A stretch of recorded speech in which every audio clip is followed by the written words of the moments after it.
Ladies, I hear your suggestions, and I'm happy that you're even talking to me at all. It is my pleasure to serve you, and so I have brought to the table an Orbweaver, and just in time for Halloween. I switched from the work iPad to a printed reference sheet because that just makes sense, doesn't it? Okay, so I bended the wire to decently match the shape of the legs, and now I'm doing the wire wrap method that I mentioned in the Mirror Spider video, where the point of this is so that the clay doesn't slip and slide off the wire and therefore give me premature wrinkles. I secure the top part with a bit of Krazy Glue, by the way, and then I finish the ends with some more Krazy Glue too. I refuse to get any premature wrinkles in this video, actually, because I learned from the damn Mirror Spider. I came prepared. I came with a game plan. I'm locked in. No movies.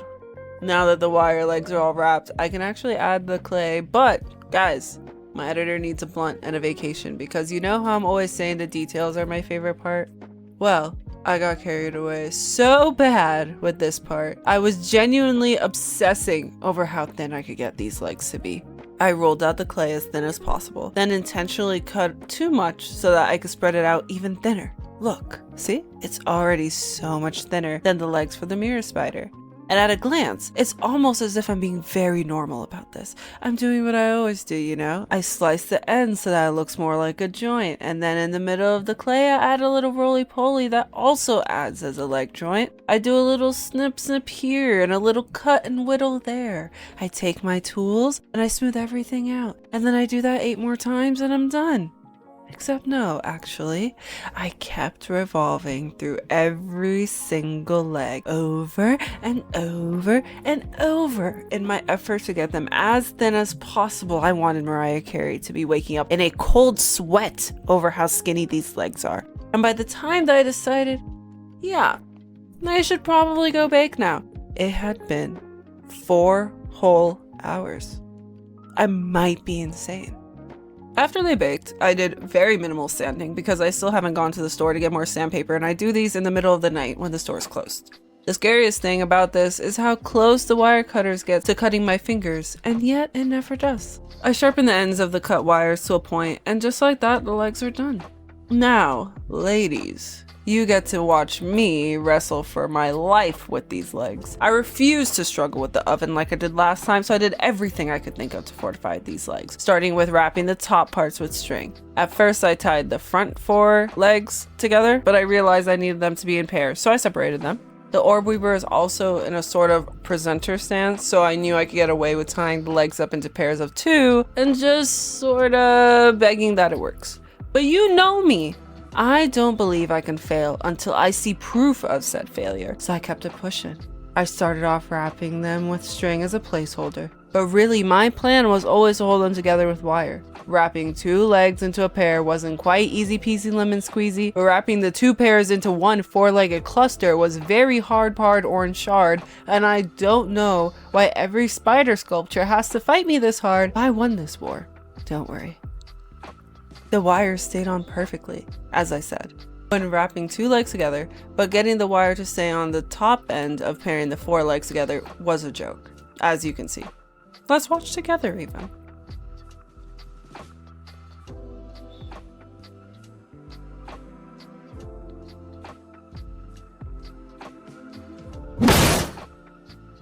For everybody's sanity, I did it off camera, and I only made a handful of deals with the creatures of the night to pull it off. I also use a lot of Krazy Glue. But now I'm just showing off in my state of delirium. 2 hours of wrestling for you. Maybe next time I'll be in the mud. Place your bets now, people. Will I only have to bake the legs once? Or will I have to endure another world-ending battle with this thing to make sure it doesn't fall apart in the oven like its dear sister, the Mirror Spider? I know what you're thinking now is, Sydney is going to fall apart. Sydney, every time you use the glue melts in the oven. Sydney, shh. Shut up. Shut up. I love you. Shut up. The glue is minimal and not silicone. It's not hot glue. Everything is wrapped in wire. Hold my hand. It'll be okay. To make everything seamless, I'm just blending the underside so that it looks the way spiders always look under there, with their legs coming out in this cool diamond formation. I also etched in some indents under there for visual appeal, you know? For a little textural razzle-dazzle. And now I'm at the face, and here's the thing. The thing with iNaturalists is that nobody ever wants to take pics of the face. I scrolled for pages and pages before I decided to just make some shit up. Whatever, YOLO, and then I actually did find a face pic somewhere on Google. So that was nice. It wasn't until I reached the face that I realized I completely forgot about the petalaps, but that's okay.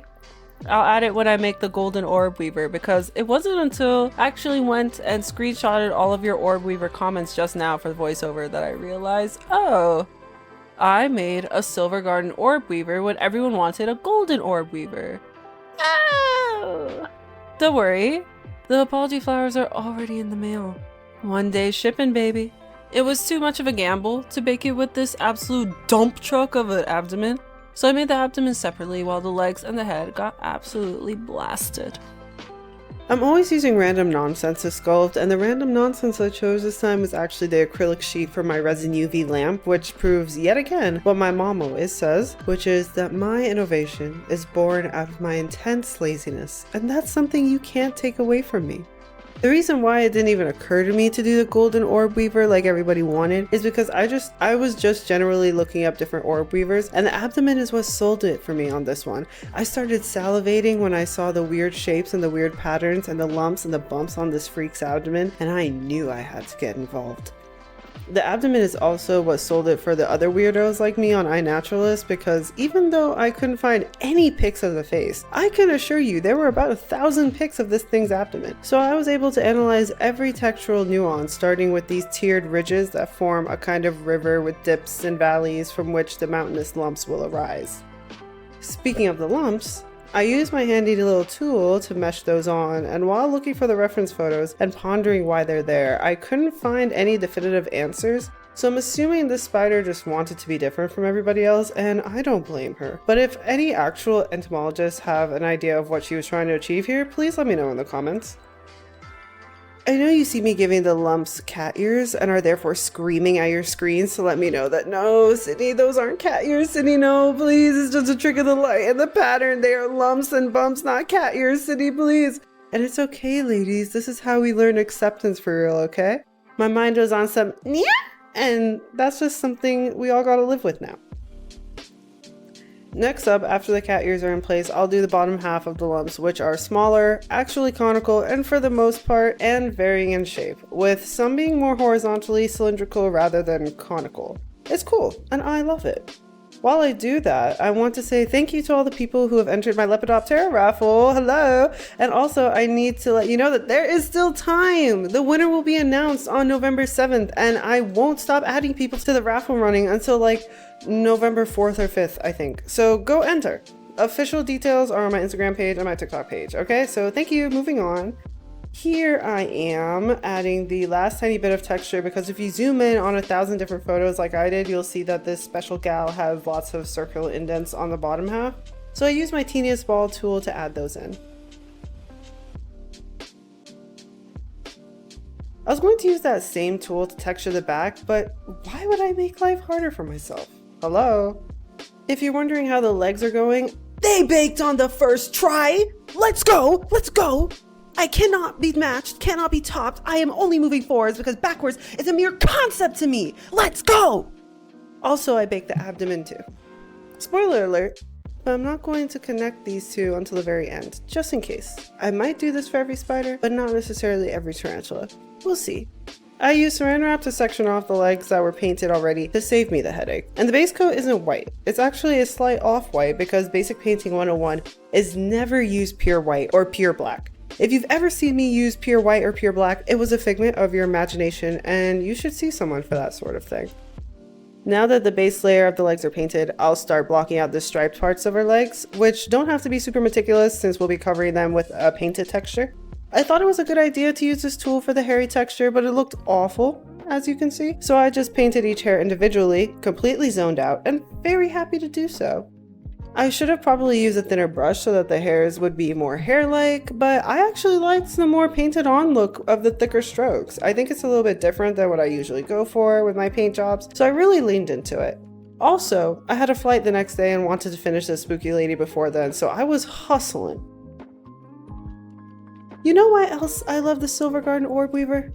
because it's one of those spiders that's like 100 times bigger than their male counterpart, and they stay within the I don't give a fuck war. Virgin female silver garden orb weavers will not only fling their male counterparts off them 2/3 of the time, to their absolute death mind you, simply for even attempting to spit some game at them, but if the male somehow makes it back for a second chance and busts too quick, cut the mic. Now your head's gone.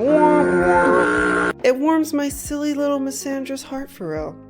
But I'm just kidding though, you can't say I hate all men, because my male subscribers get a pass. My male subscribers are so real, your swag is so tough, your credit score is so high.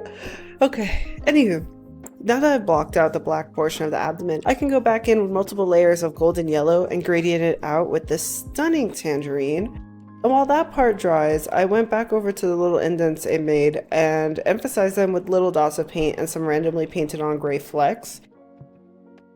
This is another reason why the abdomen stood out to me with this orb weaver, because not only are there lumps and bumps that are super cool, but this pattern right here is so intriguing, so spooky. It reminds me of a haunted house. It looks like panes on a window overlooking a spooky Cartoon Network-esque sunset, you know? This orb weaver glows from within, just like you, my lovely viewer. Now we've reached the face, so you know we're almost done.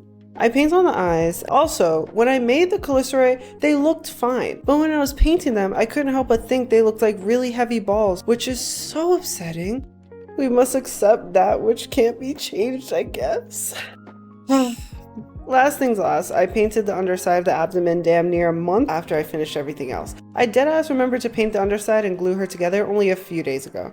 And I used Krazy Glue, if you're wondering. The pattern on the underside varies for each Silver Garden orb weaver, which I really enjoy, so I just freestyled it. I followed my heart, as one does. Also, as a little bonus, I made 3 mini orb weavers just for you, and the process for which will go up on TikTok and Instagram Reels as bonus content in a couple days, so be sure to follow me on those accounts so you can see that. And with that, she's done. Thank you so much, guys, for getting the Birdwing to 11,000 views. I was having a little bit of a lull in viewers, so I'm exceptionally grateful that it's now my 3rd most watched video, which makes my lepidoptera competition even sweeter to me, knowing that my top 3 most popular videos are lepidoptera. So the raffle feels like an even more apt way of showing my appreciation. So thank you so much. Remember, please like this video and subscribe so that we can reach our goal of 10,000 subs. And ladies, if you want me to make something else for you, just let me know in the comments. See you for the next one. Okay, bye.